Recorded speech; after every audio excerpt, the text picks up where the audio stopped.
Рут. 1-бөлүм. Башкаруучулар башкарып турган күндөрү Жүйүт аймагында ачарчылык болду. Жүйүт аймагынын Бейтлехем шаарынан бир киши аялы 2 уулу менен Маап талааларына жашаганы кетти. Ал кишинин ысымы Элимелек, аялынын ысымы Наами, ал эми 2 уулунун ысымдары Махлон жана Килион эле. Алар Жүйүт жеринин Бейтлехеминен чыккан эфраталыктар эле. Алар Маап талааларына келип, ошол жерде калышты. Нааминин күйөөсү Элимелек көз жумуп, Наами 2 уулу менен калды. Алар Маап кыздарынан аял алышты. Биринин ысымы Орпа, экинчисинин ысымы Рут эле. Алар ошол жерде 10 жылга жакын жашашты. Бирок анын 2 уулу тең Махлон да Килион да көз жумду. Ал аял 2 уулу менен күйөөсүнөн ажырап, жалгыз калды. Ошондо ал келиндери менен Маап талааларынан чыгып, кайра өз жерине жөнөдү. Анткени Маап талааларында жашап турганда Кудай өз элине келгенин, аларга нан бергенин укту. Ал жашап турган жеринен чыкты. Аны менен кошо 2 келини да жөнөдү. Жүйүт жерине кайтып бара жаткан жолдо Наами 2 келинине: "Баргыла, ар бириңер өз энеңердин үйүнө кайткыла. Маркумдарга жана мага кылганыңарга жараша. Теңир силерге ырайым кылсын. Теңир батасын берип, экөөң тең күйөөгө чыгып башпаана тапкыла" деди. Анан аларды өптү, бирок алар буркурап ыйлап: "Жок, биз сени менен кошо сенин элиңе кайтабыз" дешти. Наами болсо мындай деди: "Кайткыла кыздарым, мени менен барып эмне кыласыңар? Менин ичимде силерге күйөө боло турган балдарым бар бекен. Кайткыла кыздарым, баргыла. Мен эми күйөөгө тийгидей жаш эмесмин. Эгерде менден дагы эле үмүттөнсөңөр болот десем да, атүгүл ушул түнү күйөөм менен болуп, уулдуу болсом да, алар чоңойгуча күтүп жүрмөк белеңер. Күйөөгө чыкпай жүрө бермек белеңер. Жок кыздарым, силерди ойлоп аябай капаланып жатам. Анткени Теңирдин колу мага каршы көтөрүлдү." Алар кайрадан буркурап ыйлай башташты. Ошондо Орпа кайненеси менен коштошту. Рут болсо аны менен калды. Наами Рутка: "Мына келиниң өз элине, өз кудайларына кайтты. Келиниңдин артынан сен да кайт" деди. Бирок Рут: "Сени таштап кайтып кетүүгө мени мажбурлаба. Сен кайда барсаң, мен да ошол жака барам. Сен кайсы жерде жашасаң, мен да ошол жерде жашайм. Сенин элиң менин элим, сенин кудайың менин кудайым болот. Сен кайсы жерде өлсөң, мен да ошол жерде өлөм. Сөөгүм ошол жерге коюлат. Теңир мени жазаласын, катуу жазаласын. Мени сенден өлүм гана ажыратат" деди. Наами Руттун өзү менен бирге кетүүнү бекем чечкенин көрүп, көндүргөнүн токтотту. Ошентип экөө Бейтлехемге чогуу келишти. Алар Бейтлехемге келгенде бүт шаар кыймылга келип, "Бул Наамиби" дешти. Наами аларга: "Мени Наами деп чакырбагыла, мени Мара деп чакыргыла. Анткени бардыгын кармап туруучу мени оор кайгыга салды. Мен бул жактан түгөл кеткем, бирок Теңир мени куру кол кайтарды. Теңир мени айыптаган соң, бардыгын кармап туруучу башымды кайгыга салган соң, мени Наами деп чакыруунун эмне кереги бар" деди. Ошентип Наами кайтып келди. Аны менен кошо Маап талааларынан келген Мааптык келини Рут кайтып келди. Алар Бейтлехемге арпа орула баштаганда келишти. 26-бөлүм. Агриппа Павылга өзүңдү коргоп сүйлөөгө уруксаат берилет деди. Ошондо Павыл колун жогору көтөрүп, өзүн коргоп мындай деп сүйлөй баштады: "Агриппа падыша, жүйүттөрдүн мага койгон айыптарына каршы бүгүн сенин алдыңда коргоно ала турганым үчүн өзүмдү бактылуу эсептеймин. Анткени сен жүйүттөрдүн баардык каада салттарын жана талаш суроолорун билесиң. Ошондуктан мага чыдамкайлык менен кулак салууңду өтүнөмүн. Менин Иерусалимдеги өз элимдин арасында өткөргөн жаш чагымдан берки жашоомду бүт жүйүттөр билишет. Алар мен жөнүндө көптөн бери билишет. Ошондуктан эгерде каалашса, биздин ишенимибиз жөнүндөгү окутууну бекем туткан фарисей болгонумду күбөлөндүрүп беришсин. Кудайдын ата-бабаларыбызга берген убадасына үмүттөнгөнүм үчүн мен бүгүн соттун алдында турамын. 12 уруубуз Кудайга күнү-түнү тырышчаактык менен кызмат кылып, ошол убаданын аткарылышын көрүүгө үмүттөнүп жүрүшөт. Ошол үмүт үчүн падыша Агриппа, жүйүттөр мени айыптап жатышат. Эмне үчүн силер Кудайдын өлгөндөрдү тирилтерин акылга сыйбаган нерсе деп эсептейсиңер? Чындыгында мен да Назареттик Исанын ысымына каршы күрөшүшүм керек деп ойлочумун. Ошол оюмду мен Иерусалимде иш жүзүнө ашырдым. Башкы ыйык кызмат кылуучулардан уруксаат алып, көптөгөн ыйыктарды түрмөгө камадым. Аларды өлүм жазасына тартууга өкүм чыгарып жатышканда добуш бердим. Синагогалардын баарын кыдырып, Исага ишенгендерди кыйнап, Исага акарат айттырууга аракет кылдым. Аябай ачууланып, аларды башка шаарларда да куугунтуктадым. Ошол максат менен башкы ыйык кызмат кылуучулар тарабынан берилген укук жана тапшырма менен Дамаска бара жатканда, жолдо Агриппа падыша, чак түштө асмандан бир жарык түшүп, менин жана жанымдагылардын айланасын жаркыратты. Ал жарык күндүн жарыгынан да жарык эле. Баарыбыз жерге жыгылдык. Ошондо шабыл, шабыл, эмне үчүн мени кубалап жатасың? Уштуу таякка каршы тура албайсың деп эврей тилинде сүйлөгөн үндү уктум. Мен сен кимсиң, Теңир деп сурадым. Ал мага сен кубалап жаткан Исамын. Ордуңан тургун. Менин сага көрүнгөндүгүмдүн себеби мындай. Мен сени кызматчы кылам. Сен өзүң көргөн нерселерди гана эмес, мен көрсөтө турган нерселерди да күбөлөндүрөсүң. Сени жүйүт элинин жана бутпарастардын колунан куткарып алам да, алар көздөрү ачылып, караңгылыктан жарыкка жана шайтандын бийлигинен баш тартып, Кудайга бурулуш үчүн, мага ишенүү аркылуу күнөөлөрү кечирилип, ыйыктар менен бирге мураска ээ болуш үчүн мен азыр сени аларга жиберем деп жооп берди. Ошон үчүн Агриппа падыша, мен асмандан болгон ошол көрүнүшкө каршы чыккан жокмун. Тескерисинче, адегенде Дамасктын жана Иерусалимдин тургундарына, андан кийин бүтүндөй жүйүт аймагына жана бутпарастарга тобо кылгыла, Кудайга кайрылгыла, тобо кылганыңарга ылайык иштерди кылгыла деп насааттап жүрдүм. Ошон үчүн жүйүттөр мени ибадатканадан кармап алып, өлтүрүүгө аракет кылышты. Бирок Кудайдын жардамы менен мен бүгүнкү күнгө чейин Муса пайгамбардын жана башка пайгамбарлардын айткандарын гана, атап айтканда Машаяктын азап чегип өлүп өлгөндөрдүн арасынан биринчи болуп тирилип, жүйүт элине жана бутпарастарга жарык жөнүндө жарыялаганын гана улуу кичүү дебей баарына күбөлөндүрүп келе жатам. Павыл өзүн коргоп сүйлөп жатканда, Фест катуу үн менен "Акылыңдан адашып жатасың, Павыл. Көп билгендигиң сени акылыңдан адаштырып жатат" деди. "Жок, урматтуу Фест" деди Павыл. "Акылымдан адашкан жокмун. Тескерисинче, чындыкты жана туура сөздөрдү айтып жатамын. Бул жөнүндө падыша билет. Ошондуктан мен анын алдында кайраттуулук менен сүйлөп жатам. Ушул нерселердин эч бири андан жашыруун эмес экендигине мен толук ишенемин. Анткени бул окуялар бир бурчта эле болуп өткөн эмес. Агриппа падыша, сен пайгамбарларга ишенесиңби?" "Ишенериңди билем." Ошондо Агриппа Павылга, "Бир аз убакыттан кийин сен мени машаякчы болууга көндүргүң барго" деди. Павыл ага, "Аз убакыттан кийинби, көп убакыттан кийинби, сен гана эмес, бүгүн мени угуп жаткандардын баардыгы мен сыяктуу болушуңарды Кудайдан өтүнөр элем. Бирок мендей болуп кишенделишиңерди каалабайм" деп жооп берди. Павыл ушул сөздөрдү айтканда, падыша, башкаруучу Бернике жана алардын жанында отургандар орундарынан турушту да, четке чыгып өз ара мындай деп сүйлөшүштү: "Бул адамдын өлүм жазасына тарткыдай же кишендегидей кылмышы жок экен." Ошондо Агриппа Феске, "Рим падышасынын өкүмүн талап кылбаганда аны бошотууга болор эле" деди. Ошондуктан башкаруучу аны падышага жиберүүнү чечти. 36 бөлүм. Жүйүт падышасы Жошия уулу Жаякимдин падышачылыгынын 4-жылында Жеремияга Теңирден мындай сөз болду: "Өзүңө түрмөк китеп ал. Ага мен сага сүйлөй баштаган күндөн тартып, Жошиянын күндөрүнөн тартып бүгүнкү күнгө чейин менин Исраил жөнүндөгү, жүйүт жөнүндөгү, бардык элдер жөнүндөгү айткан сөздөрүмдүн бардыгын жаз. Балким жүйүт менин аларга жасайм деп ойлогон бардык аламаттарым жөнүндө угуп, өзүнүн жаман жолунан бурулар. Ошондо мен алардын айыбы менен күнөөсүн кечирем." Ошондо Жеремия Нериянын уулу Барухту чакырды. Барух Теңирдин Жеремияга айткан сөздөрүнүн бардыгын Жеремиянын өз оозунан түрмөк китепке жазды. Анан Жеремия Барухка мындай деп буйрук берди: "Мен камактамын, Теңир үйүнө бара албайм. Ошондуктан сен барып, түрмөк китепке менин оозумдан жазып алган Теңирдин сөздөрүн орозо күнү Теңир үйүндө элге угуза окуп бер. Ошондой эле аны өз шаарларынан келген бүт жүйүт элине угуза окуп бер. Балким алар Теңирдин алдында моюн сунуу менен сыйынып, өздөрүнүн жаман жолунан бурулушар. Анткени Теңирдин бул элге каршы жар салып айткан каары менен жаалы өтө катуу." Нерия уулу Барух түрмөк китепте жазылган Теңирдин сөздөрүн Теңир үйүндө окуп берип, Жеремия ага эмне буйрук кылса ошонун баарын аткарды. Жүйүт падышасы Жошия уулу Жаякимдин падышачылыгынын 5-жылынын 9-айында Иерусалимдеги бүт элге жана жүйүт шаарларынан Иерусалимге келген бардык элге Теңирдин алдында орозо жарыялашты. Ошондо Барух түрмөк китепте жазылган Жеремиянын сөздөрүн Теңир үйүндө, катчы Сапан уулу Гемариянын бөлмөсүндө, Теңир үйүнүн жаңы дарбазасынын кире беришинде, үстүнкү короодо бүт элге угуза окуп берди. Сапан уулу, Гемария уулу Михей түрмөк китепте жазылган Теңирдин сөздөрүнүн баарын укту. Анан ал падышанын үйүнө, падыша катчысынын бөлмөсүнө түшүп келди. Ал жерде бардык төрөлөр отурушкан. Падышанын катчысы Элишама, Шемая уулу Делая, Акбар уулу Элнатан, Сапан уулу Гемария, Ханания уулу Ситкия жана бардык төрөлөр. Михей аларга Барух түрмөк китепти элге угуза окуп жатканда уккан сөздөрүнүн баарын айтып берди.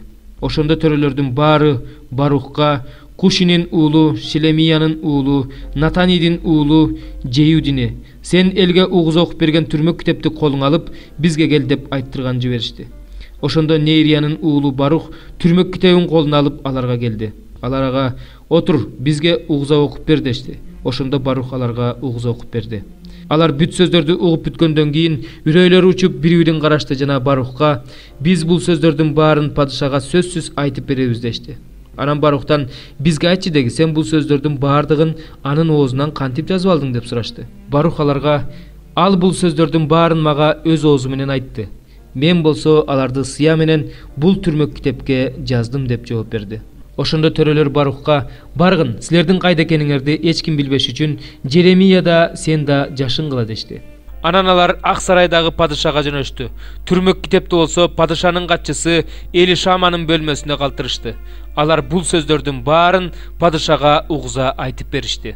Падыша түрмөк китепти алып келүүгө Жеюдини жиберди. Жеюди аны падышанын катчысы Элишаманын бөлмөсүнөн алып, падышага жана анын жанында турган бардык төрөлөргө угуза окуп берди. Падыша ошол учурда 9-айда өзүнүн кышкы үйүндө турган эле, анын алдында меш күйүп турган. Жеюди 3-4 тилке окугандан кийин падыша аларды кагаз кескен маки менен кесип алып отко таштай берди. Түрмөк китеп бүт бойдон мештеги отто күйүп бүткүчө ошентти. Бул сөздөрдүн баарын уккан падыша да анын кызматчылары да коркушкан жок, кийимдерин айрышкан жок.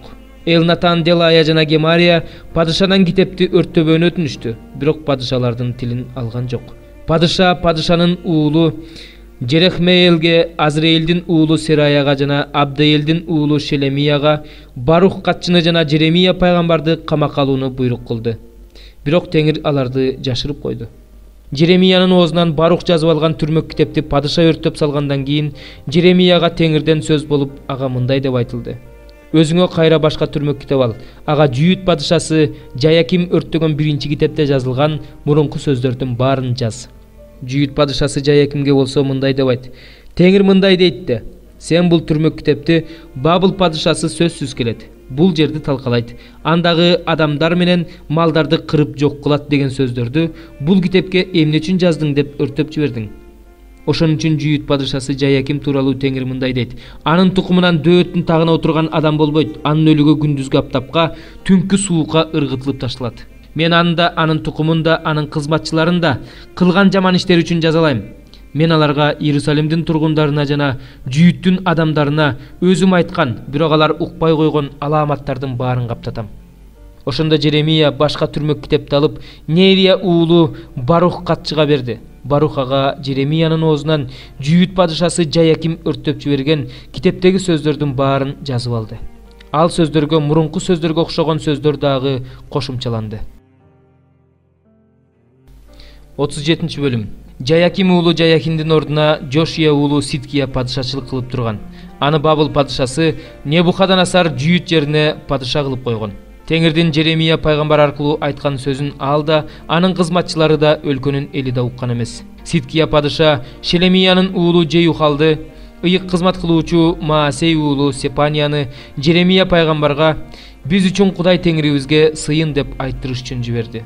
Жеремия ошол учурда элдин арасына эркин кирип, эркин чыгып жүргөн. Анткени аны зынданга камаша элек болчу. Ошол арада фараондун аскерлери Мисирден чыгышты. Иерусалимди курчап турган каздимдер ал жөнүндө кабар угушуп, Иерусалимден артка чегинип кетишти. Ошондо Жеремия пайгамбарга Теңирден сөз болду. Исраилдин Кудай Теңири мындай дейт: мен эркимди сураш үчүн жиберген Жүйүт падышасына мындай деп айткыла: силерге жардамга келе жаткан фараондун аскерлери өз жерине Мисирге кайтышат.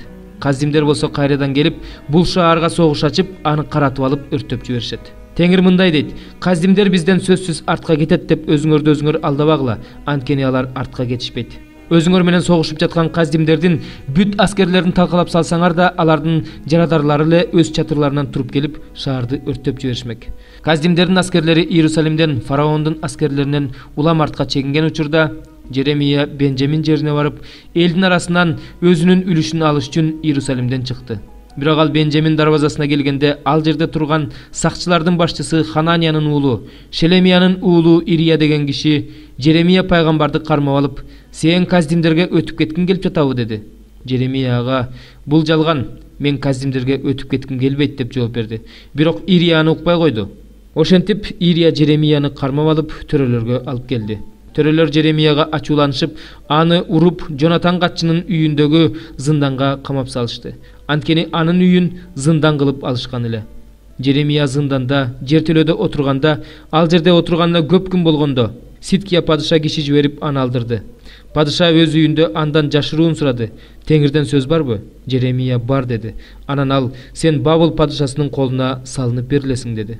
Анан Жеремия Сидкия падышага мындай деди: силер мени зынданда отургузгудай, сенин алдыңда, сенин кызматчыларыңдын алдында жана бул элдин алдында эмне күнөө кылдым? Бабыл падышасы силерге каршы жана бул жерге каршы барбайт деп пайгамбарчылык кылган пайгамбарларыңар кайда? Эми мырзам падыша, мени ук, менин өтүнүчүмдү кабыл ал. Мени кайра Жонатан катчынын үйүнө жөнөтпө, болбосо мени ал жерде өлүп калам. Ошондо Сидкия падыша Жеремия күзөтчүлөрдүн короосуна камалсын. Шаардагы бүт нан түгөнүп бүткөнчө ага Навайчылардын көчөсүнөн күнүнө 1 кесим нан берилсин деген буйрук берди. Ошентип Жеремия күзөтчүлөрдүн короосунда калды. 9-забур. Ырчылар тобунун башчысына Лабейин өлгөндөн кийин Дөөттүн забуру. Сени Теңир бүт жүрөгүм менен даңктайм. Сенин бүт кереметтериңди жарыялайм. Сен жөнүндө кубанам, салтанат курам. Кудуреттүү Кудай, ысымыңды даңктап ырдайм. Менин душмандарым артка качканда мүдүрүлүп жыгылып, сенин алдыңда өлүшөт. Анткени сен мага адилеттик кылдың, кыйынчылыктан чыгардың. Сен адилет, сот, тактыда олтурасың. Бутпарас элдерге каардандың, ыймансыздарды өлтүрдүң, алардын атын кылымдан кылымга эстегис кылып өчүрүп салдың. Душмандын куралы таптакыр калбай калды. Алардын шаарларын да талкаладың. Алардын аты өздөрү менен кошо өчтү. Бирок Теңир түбөлүк турат. Ал сот жүргүзүү үчүн өз тагын даярдады.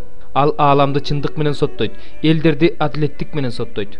Теңир эзилген адамга баш баана, кайгы учурунда таяныч болот.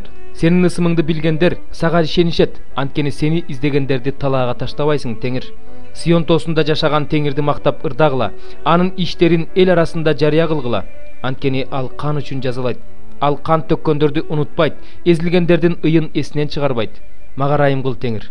Мени жек көргөндөрдөн тарткан азабыма көз сал. Мени өлүм эшигинен алып чыгуучу бир өзүңсүң. Сени Сион элинин дарбазаларынын алдында даңазалайм. Мени куткарганыңа кубанам.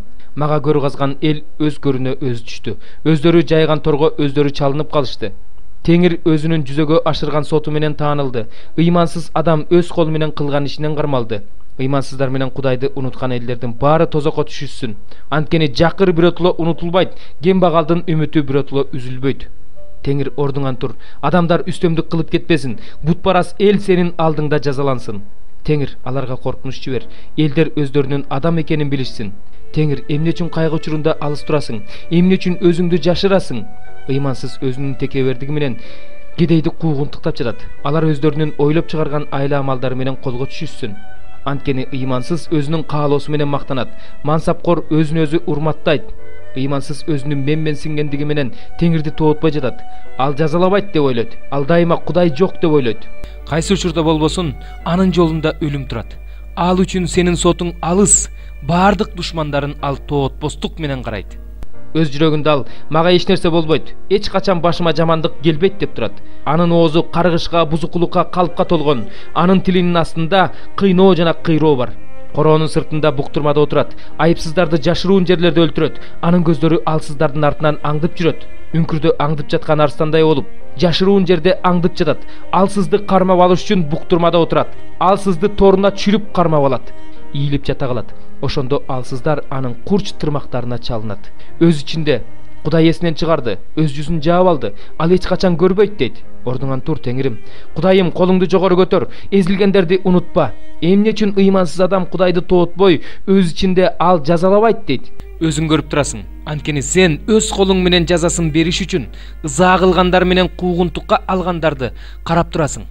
Алсыз өзүн сага тапшырат. Жетимге жардам кыла турган бир өзүңсүң. Ыймансыз менен зулумдун күчүн талкала. Анын ыймансыздыгын издеп таппай калышсын. Теңир, кылымдан кылымдарга түбөлүктүү падыша. Анын жеринен бутпарастар жок болушат. Теңир, момундардын тилеген тилегин угасың. Алардын жүрөгүн бекемде, өз кулагыңды ач. Жетим менен эзилгенге адилеттик кыл. Аларды жер жүзүндө мындан ары адам баласы коркутпасын.